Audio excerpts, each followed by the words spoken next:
عمر series کی دوسری قسط کی شروعات میں پہلی مرتبہ ابو بکر رضی اللہ عنہ کو دکھایا جاتا ہے۔ ابو بکر گزر رہے ہوتے ہیں کہ پاس سے ابو جہل گزر رہا ہوتا ہے۔ ابو جہل کے ساتھ خالد ابن ولید اور ان کے والد ولید ابن مغیرہ اور چند مزید سرداران بھی ہوتے ہیں۔ ابو جہل ابو بکر کو جاتے دیکھ کہتا ہے کہ ابو بکر آج کل دارالندوہ نظر نہیں آ رہے ہو، کیا بات ہے، مصروف ہو؟ ابو بکر کہتے ہیں ہاں میں آج کل مصروف ہوں، تم لوگ خود ہی دیکھو۔ اور یہ کہہ کر ابو بکر آگے چلے جاتے ہیں۔ پیچھے سے ابو جہل کہتا ہے نہ جانے ابو بکر کو کیا ہو چلا ہے، آج کل یہ ہماری مجلسوں میں شامل ہی نہیں ہوتے۔ ابو جہل کو یہاں پر معلوم نہیں ہوتا کہ ابو بکر نے اسلام قبول کر لیا ہے۔ ابو جہل آگے بڑھتا ہے کہ آگے سے عمر آ جاتے ہیں اور ابو جہل عمر سے کہتا ہے ہو ہمارے ساتھ دارالندوہ چلو، اور عمر کو لے کر آگے چلے جاتا ہے۔ کہ اس کے بعد دکھایا جاتا ہے کہ ابو بکر آگے بڑھ رہے ہوتے ہیں کہ عثمان رضی اللہ عنہ ابو بکر کو آواز دیتے ہیں۔ عمر سیریز کی دوسری قسط میں عثمان سے بھی متعارف کروایا جاتا ہے۔ عثمان ابو بکر کے قریب آتے ہیں اور کہتے ہیں کہ مجلس میں نہیں گئے ابو بکر؟ ابو بکر کہتے ہیں کیوں، کیا کوئی ضروری معاملہ ہے؟ عثمان کہتے ہیں نہیں، اگر کوئی ہوتا تو تمہیں ضرور معلوم ہوتا۔ ابو بکر تھوڑے پریشان نظر آتے ہیں تو عثمان پوچھ لیتے ہیں کہ ابو بکر کیا ماجرا ہے؟ عثمان نے ابھی اسلام قبول نہیں کیا ہوا ہوتا۔ عثمان رضی اللہ عنہ کے پوچھنے پر ابو بکر کہتے ہیں کہ عثمان بتاؤ تم اپنے بھائی کے بارے میں کیا سوچتے ہو؟ عثمان کہتے ہیں آپ بہت اچھے ہیں، ہمیشہ سچ بولتے ہیں، سارا عرب آپ کی عزت کرتا ہے۔ لیکن ابو بکر کہتے ہیں میں محمد کے بارے میں پوچھ رہا ہوں صلی اللہ علیہ وسلم۔ اب یہاں پر ابو بکر نے اسلام قبول کر لیا ہوتا ہے، عثمان رضی اللہ عنہ نے ابھی نہیں کیا ہوتا، اور عثمان کو حضور پاک صلی اللہ علیہ وسلم کی نبوت کے بارے میں بھی معلوم نہیں ہوتا۔ ابو بکر یہاں سے ارادہ کرتے ہیں اور عثمان رضی اللہ عنہ کو اپنے ساتھ لے جاتے ہیں۔ کہ اس کے بعد دکھایا جاتا ہے کہ حضرت علی رضی اللہ عنہ جو کہ ابھی بچے ہوتے ہیں بھاگتے ہوئے اپنے گھر آتے ہیں ابو طالب کے پاس۔ ابو طالب حضرت علی سے پوچھتے ہیں بتاؤ بیٹا آپ کے بھائی محمد کیسے ہیں؟ حضرت علی رضی اللہ عنہ کہتے ہیں وہ ٹھیک ہیں، اللہ کا شکر ہے۔ ابو طالب حیران ہو جاتے ہیں اللہ کا شکر ہے؟ یہاں پر ناظرین ابو طالب کو بھی معلوم نہیں ہوتا کہ حضور پاک صلی اللہ علیہ وسلم نے نبوت کا دعویٰ کیا ہے اور ان کے بیٹے یعنی حضرت علی نے اسلام قبول کر لیا ہے، لیکن اب یہاں پر انہیں معلوم پڑتا ہے۔ ابو طالب حضرت علی سے کہتے ہیں کہ میں نے آج آپ کو اپنے بھائی محمد کے ساتھ دیکھا صلی اللہ علیہ وسلم، آپ کسی پہاڑی راستے پر گئے، وہاں اپنے سجدے کیے اور یہ سجدے ویسے بالکل نہیں تھے جو ہم اپنے بتوں کو کرتے ہیں۔ تو حضرت علی اس بات کے جواب میں کہتے ہیں کہ ہم نے نماز پڑھی۔ ابو طالب حیران رہ جاتے ہیں نماز؟ ابو طالب حضرت علی سے کہتے ہیں آؤ میرے پاس بیٹھو، اور حضرت علی سے مکمل تفصیلات پوچھتے ہیں، اور پھر حضرت علی ابو طالب رضی اللہ عنہ کو اللہ، قرآن اور حضور پاک صلی اللہ علیہ وسلم کی دعوی نبوت کے بارے میں بتاتے ہیں۔ ناظرین عرب میں آہستہ آہستہ اسلام پھیلتا جا رہا ہے۔ حضرت علی نے اسلام قبول کیا، ابو بکر نے کیا، ابو بکر عثمان کو ساتھ لے گئے اور عثمان بھی اسلام قبول کر لیں گے۔ اس کے بعد حضور پاک صلی اللہ علیہ وسلم کے ایک اور صحابی عمار ابن یاسر رضی اللہ عنہ کو دکھایا جاتا ہے جنہوں نے اسلام قبول کر لیا ہوتا ہے۔ وہ گھر سے نکل رہے ہوتے ہیں کہ یاسر بلا لیتے ہیں اور کہتے ہیں عمار کہاں جا رہے ہو؟ عمار نے ابھی گھر میں اسلام کے بارے میں اور نبی پاک صلی اللہ علیہ وسلم کی دعوی نبوت کے بارے میں بتایا نہیں ہوتا۔ عمار کہتے ہیں اپنے والد سے یاسر رضی اللہ عنہ سے مجھے ایک ضروری کام ہے۔ یاسر عمار سے کہتے ہیں تم ہمیشہ کوئی کام کا بہانہ بنا کر چلے جاتے ہو اور مجھے کچھ نہیں بتاتے۔ کہ اس دوران سمیہ رضی اللہ عنہ بھی جانے لگتی ہیں کہ یاسر کہتے ہیں اب تم کہاں جا رہی ہو؟ سمیہ کہتے ہیں میں ابو الحاکم یعنی کہ ابو جہل کے گھر جا رہی ہوں، اس کی بیگم نے بلایا ہے۔ عمار پاس کھڑے یہ سن کر کہتے ہیں کہ انہوں نے آپ سے خدمت جو کرانی ہوگی اس وجہ سے، حالانکہ آپ ان کی کوئی غلام نہیں ہیں۔ کہ یہ سن کر یاسر کہتے ہیں کہ عمار خاموش رہو، ان کے ہم پر بہت احسانات ہیں۔ کہ یہ سن کر عمار رضی اللہ عنہ غصے میں وہاں سے چلے جاتے ہیں اور سمیہ رضی اللہ عنہ بھی چلی جاتی ہیں۔ کہ اس دوران حضرت علی اور ابو طالب رضی اللہ عنہ کو دوبارہ دکھایا جاتا ہے۔ حضرت علی ابو طالب رضی اللہ عنہ سے نبی پاک صلی اللہ علیہ وسلم کی نبوت کے بارے میں، قرآن اور اللہ کے بارے میں سب کچھ بیان کر چکے ہوتے ہیں۔ کہ ابو طالب کہتے ہیں کہ بیٹا اپنے بھائی یعنی محمد کا ساتھ دینا، بے شک ان کا پیغام سچا ہے اور اللہ کی طرف سے ہے۔ کہ اس دوران اگلے مناظر دکھائے جاتے ہیں کہ عمر ابو جہل کے گھر آتے ہیں۔ ابو جہل کہتا ہے اور بتاؤ عمر کیسے آنا ہوا؟ عمر کہتے ہیں میں نے کچھ سنا ہے جو مجھے پسند نہیں آیا۔ عمر کی اس بات سے مراد حضور پاک صلی اللہ علیہ وسلم کی دعوی نبوت ہوتی ہے۔ ابو جہل کہتا ہے ہاں میں نے بھی یہ سنا ہے، لیکن جب تک وہ ہمارے سامنے خود نہیں آ جاتے ہم کچھ نہیں کر سکتے۔ دوسری قسط کی شروعات میں یہ 2-3 واقعات دکھائے جاتے ہیں کہ ابو بکر نے اسلام قبول کر لیا ہوتا ہے، وہ عثمان کو بھی لے جاتے ہیں۔ عمار ابن یاسر رضی اللہ عنہ نے بھی اسلام قبول کر لیا ہوتا ہے، لیکن ان کے والد یاسر اور والدہ سمیہ رضی اللہ عنہ نے ابھی تک اسلام قبول نہیں کیا ہوتا۔ عمر نے بھی اسلام نہیں قبول کیا ہوتا، لیکن مکہ میں خبریں پھیل جاتی ہیں اسلام کے بارے میں کہ اس کے بعد چند سال بعد کے مناظر دکھائے جاتے ہیں کہ ابو سفیان کچھ لوگوں کے ساتھ گھوم رہے ہوتے ہیں کہ اچانک ان کی نظر پہاڑی پر پڑتی ہے جہاں پر کافی سارے لوگ نماز پڑھ رہے ہوتے ہیں۔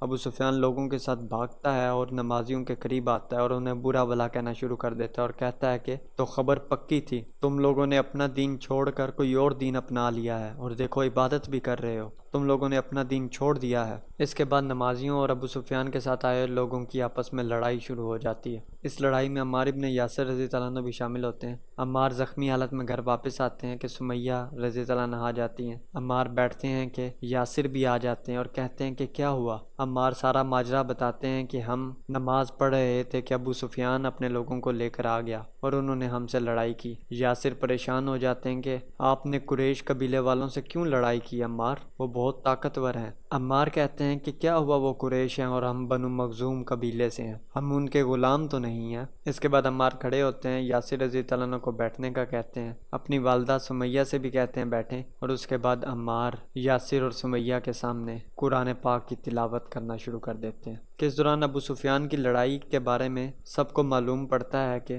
عتبہ ابن ربیعہ ابو سفیان سے ملنے آتے ہیں ان کے گھر پہ اور پوچھتے ہیں کہ پہاڑی پر کیا ہوا۔ ابو سفیان بتاتے ہیں کہ وہاں پر کچھ نمازی نماز پڑھ رہے تھے تو ہم نے ان کو مارا، کہ پاس میں ہندا بھی بیٹھی ہوئی ہوتی ہے۔ ابو سفیان، ہندا اور عتبہ ابن ربیعہ کے آپس میں گفتگو ہوتی ہے۔ اس میں دکھایا جاتا ہے کہ ہندا اسلام کے کتنے خلاف ہے اور کہہ رہی ہوتی ہے کہ ہمیں اگر ابھی کچھ نہیں کریں گے تو یہ معاملہ بد سے بدتر ہو جائے گا۔ ابو الحاکم کہتا ہے ہم محمد کو کچھ کہہ بھی تو نہیں سکتے صلی اللہ علیہ وسلم، اگر کچھ کہا تو قریش قبیلہ ہمارے خلاف ہو جائے گا۔ ان کی آپس میں گفتگو چل رہی ہوتی ہے کہ ہندا بار بار اس بات پر زور دیتی ہے کہ ہمیں محمد کا کچھ کرنا چاہیے صلی اللہ علیہ وسلم۔ ابو سفیان بھی پاس کھڑے یہ سن رہے ہوتے ہیں کہ اس کے بعد مناظر دکھائے جاتے ہیں جب عمار اپنے والد یاسر اور والدہ سمیہ کو قرآن کی تلاوت کر کے سناتے ہیں تو یاسر متاثر ہو جاتے ہیں اور فرماتے ہیں کیا کلام ہے، یہ اللہ کی طرف سے ہے، میری آنکھوں پر پٹیاں بندھی ہوئی تھی، بے شک ہم کسی کے غلام نہیں ہیں، بنانے والے نے ہمیں برابر بنایا ہے۔ لیکن پھر یاسر پریشان ہو جاتے ہیں کہ اگر ہم نے اسلام قبول کر لیا تو عرب ہمارے خلاف ہو جائیں گے، لیکن سمیہ رضی اللہ عنہ کھڑی ہوتی ہیں اور کہتی ہیں کہ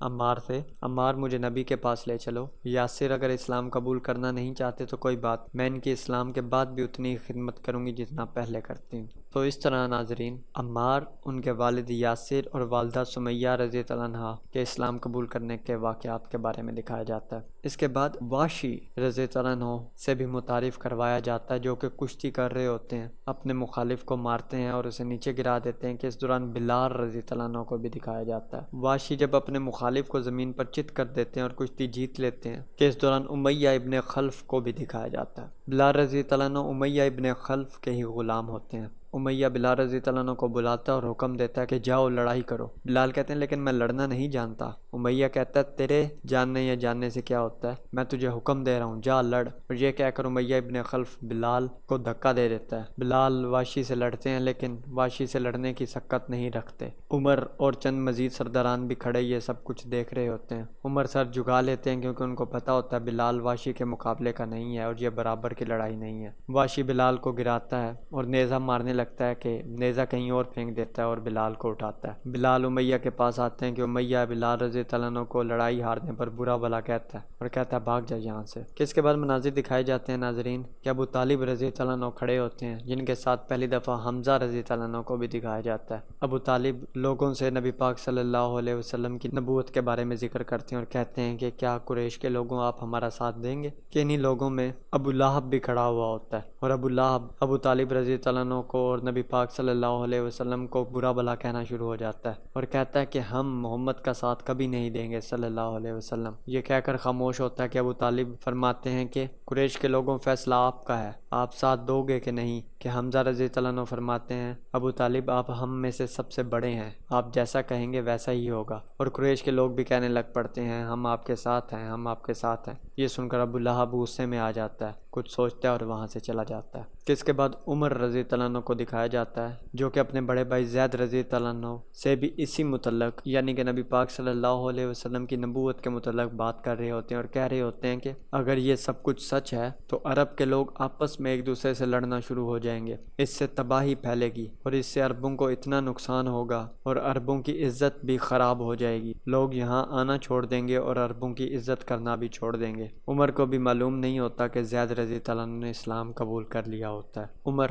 نبوت کے بارے میں اور اسلام کے بارے میں سخت الفاظ استعمال کرتے ہیں اور اس کے بعد باہر نکلتے ہیں۔ زید آ رہے ہوتے ہیں کہ عمر زید سے کہتے ہیں چلو دارالندوہ چلو، وہاں تمام سرداران اکٹھے ہوئے ہیں اس نئے دین کے بارے میں بات کرنی کہ زید کہتے ہیں کہ عمر آپ جائیں۔ عمر کہتے ہیں آپ کیوں نہیں چل رہے؟ زید کہتے ہیں ہمارے والد الخطاب نے اپنی جگہ آپ کو چنا ہے۔ عمر کہتے ہیں لیکن زید آپ مجھ سے بڑے ہیں۔ زید کہتے ہیں لیکن سب جانتے ہیں کہ آپ مجھ سے بہتر ہیں، اور یہ کہہ کر زید چلے جاتے ہیں۔ عمر پریشان ہوتے ہیں لیکن آگے بڑھ جاتے ہیں۔ اس دوران خالد ابن ولید اور عمرو ابن عاص رضی اللہ عنہ کو دکھایا جاتا ہے جن کے ساتھ چند مزید سرداران بھی بیٹھے ہوئے ہوتے ہیں اور آپس میں کھیل کھیل رہے ہوتے ہیں اور باتیں کر رہے ہوتے ہیں کہ عمر پاس سے گزرتے ہیں۔ عمر، خالد ابن ولید، عمرو ابن عاص اور دوسرے سرداران سے کہتے ہیں آپ لوگ یہاں باہر بیٹھے ہو، اندر سب بڑے اکٹھے ہوئے ہیں، اہم موضوع پر بات کرنی ہے۔ یہ سن کر خالد ابن ولید کہتے ہیں اچھا ہوگا وہ اپنے دماغ سے اس مسئلے کا حل نکال دیں، ورنہ ہم اپنی تلوار سے تو مسئلہ حل کر ہی لیں گے۔ یہ سن کر عمر اندر چلے جاتے ہیں کہ پیچھے سے خالد ابن ولید کہتے ہیں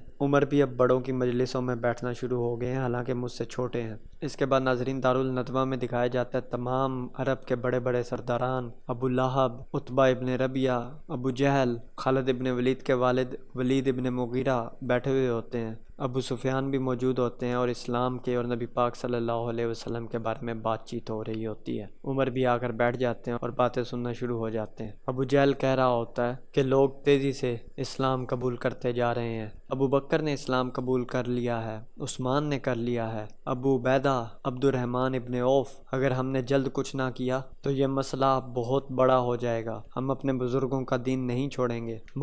محمد صلی اللہ علیہ وسلم ہمارے بزرگوں کے دین میں گستاخی کر رہا ہے اور اپنا نیا دین لے آیا ہے۔ یہاں تک ویورز، عمر سیریز کی دوسری قسط ہے یہاں تک، اگلی قسط کے ساتھ جلدی حاضر ہوں گے۔ اجازت دیں، اللہ حافظ و ناصر۔